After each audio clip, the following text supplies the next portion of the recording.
Hello everyone, आज हम पिकोरना virus के बारे में डिस्कस करेंगे। बहुत ही सिंप्लीफाइड और इसमें हम जो पोलियो वायरस है उसके बारे में थोड़ा सा स्टडी करेंगे। पिकोरना वायरस में ही आता है पोलियो वायरस। तो पिकोरना वायरस को देखिए दो पार्ट में डिवाइड किया जा सकता है। पिको आरएनए, पिको आरएनए मतलब पिको तो बहुत ही स्मॉल साइज़ होता है 10⁻⁻12 मीटर के बराबर, और वायरस जो लगा हुआ है इसमें एक तरीके से सफिक्स, ठीक है। तो पिको और आरएनए और वायरस को जब कंबाइन कर दिया जाता है तो पिकोरना वायरस बन जाता है, ठीक। मतलब बहुत ही स्मॉल वायरसेस होते हैं ये।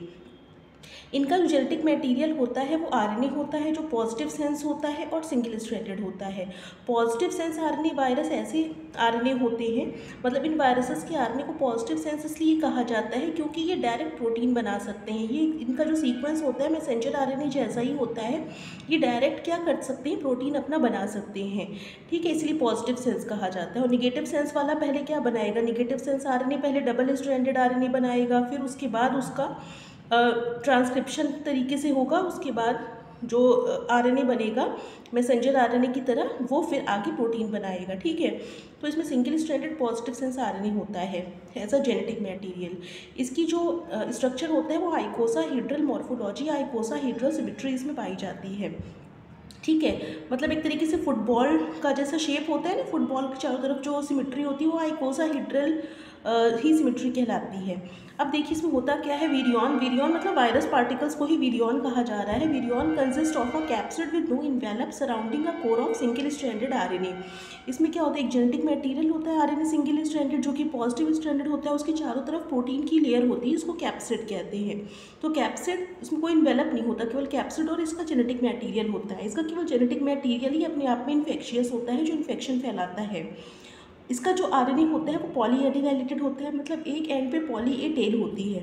जो आरएनए के एक एंड पे पॉली ए टेल होती है, ये इसकी खास बात है। इसके अंदर 4 प्रोटीन्स पाई जाती हैं, VP1, VP2, VP3 और VP4। इसमें से जो VP4 है वो आरएनए के साथ ही लगा रहता है, इसीलिए मैंने यहाँ पे इसको गोले की तरह बना दिया, ये VP4 प्रोटीन है। और बाकी की जो प्रोटीन VP1, VP2, VP3 है वो इसकी कैप्सिड रीजन में रहती हैं, जो कि प्रोटीन का बना होता है, और VP4 आरएनए के साथ अटैच रहता है। नेक्स्ट देखिए इसका क्लासिफिकेशन, इसके 6 इंपॉर्टेंट जेनरा हैं। वैसे तो 9 जेनरा है, लेकिन हमें 6 इंपॉर्टेंट जेनरा ही देखना है यहाँ पे। एंटेरोवायरस, राइनोवायरस, हिपैटोवायरस, हिपैटोवायरस में hepatitis A virus, para echo virus, para echo virus के बाद एपीएच वायरस, ठीक है। अपैथो वायरस इसको भी कह सकते हैं, कार्डियो वायरस। एंट्रोवायरस ग्रुप का एक मेन वायरस होता है पोलियो वायरस, जिसको हमें पढ़ना है, ठीक है। एंट्रोवायरस में देखिए पोलियो वायरस, जो कि 3 टाइप का होता है। 1 to 3 स्ट्रेन इसके पाए जाते हैं। 1 वाला स्ट्रेन इपिडेमिक कॉज करता है, सेकेंड स्ट्रेन एंडेमिक कॉज करता है, थर्ड स्ट्रेन इपिडेमिक कॉज करता है। इसके बेसिस पे 1 to 3 इसको नाम दिया गया है। ये करता क्या है, पोलियोमाइलिटिस कॉज करता है, जो कि CNS का एक तरीके से डिजीज़ है। CNS इसमें अफेक्टेड होता है और पैरालिसिस हो जाती है, ठीक है। अब इसकी पैथोजेनेसिस देखिए, इन्फेक्शन होता कैसे है, जब हम कंटामिनेटेड वाटर पीते हैं, इंजेस्ट करते हैं, तो वो कहीं ना कहीं हमारे एपिथेलियल सेल, इंटेस्टाइन के एपिथेलियल सेल्स तक पहुंचता है। इंटेस्टाइन के एपिथेलियल में एक लिम्फेटिक ऑर्गन पाया जाता है, पेयर्स पैचेस। तो इंटेस्टाइनल के लिम्फेटिक ऑर्गन में ही मल्टीप्लाई करता है और बाद में क्या करता है, ब्लड स्ट्रीम में चला जाता है। ब्लड स्ट्रीम में पहुंचने के बाद वो ब्लड से होता हुआ सेंट्रल नर्वस सिस्टम में पहुंच जाता है और न्यूरॉन में मल्टीप्लाई करता है और मेनिंजाइटिस कॉज करता है। मेनिंजाइटिस मतलब इन्फ्लेमेशन कॉज करता है मेनिंजेस में। मेनिंजेस क्या होते हैं, ब्रेन का पार्ट है, और अल्टीमेटली क्या होता है, पैरालिसिस हो जाता है, क्योंकि वहाँ अगर मेनिंजाइटिस कॉज करेगा तो वहाँ से जो भी नर्व्स जुड़ी हुई होंगी वो काम करना बंद कर देंगी, या वो दब जाएंगी, डिस्ट्रॉय हो जाएंगी, तो पैरालिसिस हो जाएगी। अब इसकी डायग्नोसिस कैसे करेंगे, वायरस सैंपल हम लेंगे। वायरस सैंपल कहाँ से लेंगे, अगर स्टार्टिंग इन्फेक्शन है, अगर अभी इन्फेक्शन स्टार्ट ही हुआ है तो उसको थ्रोट सैंपल से लिया जा सकता है, ठीक है। थ्रोट सैंपल हम कलेक्ट करेंगे, वहाँ से वायरस को आइसोलेट कर सकते हैं। लेकिन अगर थोड़े लॉन्ग पीरियड से वायरस हमारी बॉडी में है तो उसको रेक्टल स्टूल से कलेक्ट किया जा सकता है, ठीक है। उसके बाद जो वायरस मिल जाएगा हमें, आइसोलेट हो जाएगा, उसका हम न्यूट्रलाइजेशन करेंगे स्पेसिफिक एंटीसीरा से, ठीक है, मतलब एंटीबॉडीज़ से।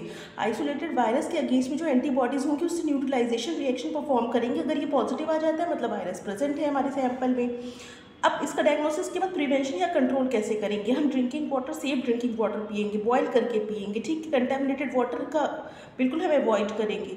इसके अलावा हम पूरी तरीके से हाइजीनिक कंडीशन और सैनिटेशन का ध्यान रखेंगे। हाइजीनिक फूड खाएंगे, चाहे फूड हो या वाटर, कहीं से भी हमारा वायरस एंटर कर सकता है पोलियो वाला और हमारे एलिमेंट्री कैनाल के इंटेस्टाइन में पहुंच सकता है।